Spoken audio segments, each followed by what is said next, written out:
Baik, pada video kali ini kita akan belajar tentang yang namanya itu formatting tag. Jadi, tag yang digunakan untuk memformat HTML.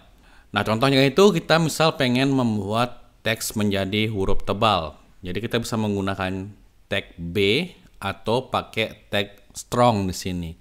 Nah, di sini misal saya punya sebuah paragraf yang isinya ini adalah teks tebal. Di sini itu ada tag B-nya yang ini dan ini penutupnya gitu. Jadi teks yang ini akan menjadi huruf tebal. Nah, ini hasilnya gitu. Ini paragrafnya segini, tetapi teks yang segini itu dia itu jadi huruf tebal. Begitupun juga menggunakan teks strong di sini. Jadi kegunaannya itu sama. Jadi ini adalah teks tebal. Nah, disarankan di sini untuk menggunakan tag strong karena dia itu lebih semantik. Oke, yang kedua adalah dengan menggunakan tag I, kita bisa membuat teks menjadi miring atau italic. Jadi misal sama ya, jadi ini adalah teks miring. Nah, di bagian tag I ini, di dalam teks ini akan menjadi teks miring. Hasilnya adalah seperti ini.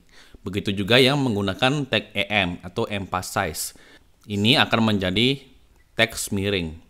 Nah, untuk rekomendasinya silahkan gunakan yang EM ini karena ini lebih semantik.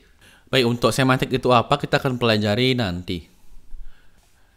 Nah, gimana caranya untuk membuat teks menjadi lebih kecil? Jadi kita bisa menggunakan teks small di sini.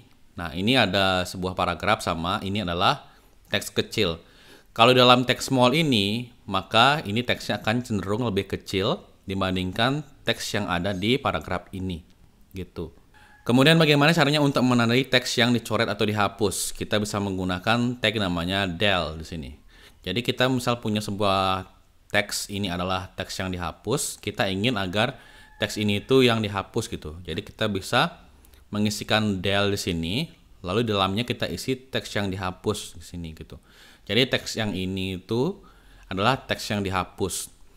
Ini itu digunakan kalau misal kita ada membuat sebuah artikel gitu pakai HTML dan kemudian kita ingin menghapus sebuah teks gitu ya, tetapi kita tidak ingin menghilangkannya secara sepenuhnya gitu ya.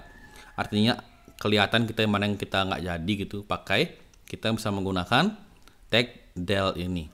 Nah, kalau sebaliknya kita ingin menambahkan sesuatu yang baru di artikel atau postingan, kita bisa menggunakan tag ins ini. Nah, kita misal punya tulisan ya, ini adalah teks yang ditambahkan gitu. Kalau misal kita isi ins di sini, tagnya ini, di dalam sini adalah teks yang baru ditambahkan gitu. Nah, di sini. Kemudian gimana caranya untuk membuat subscript? Jadi teks kecil di bagian bawah. Nah, ini ada contohnya ya. Jadi saya punya paragraf isinya H2O gitu ya. Misal kita pengen membuat rumus kimia gitu. Kita bisa H, kemudian pakai sub di sini, masukkan 2-nya, tutup, baru pakai O di sini. Maka si 2 ini akan muncul di bawah sini hasilnya. Itu kegunaan subscript. Kalau misal di atasnya gimana gitu ya? Kalau misal kita buat bilangan berpangkat gimana? Jadi caranya itu kita bisa menggunakan superscript. Jadi pakai sub. Misal X pangkat 2, kita bisa menggunakan X, lalu 2-nya ini ada di dalam sub begini. Jadi tag sub gini.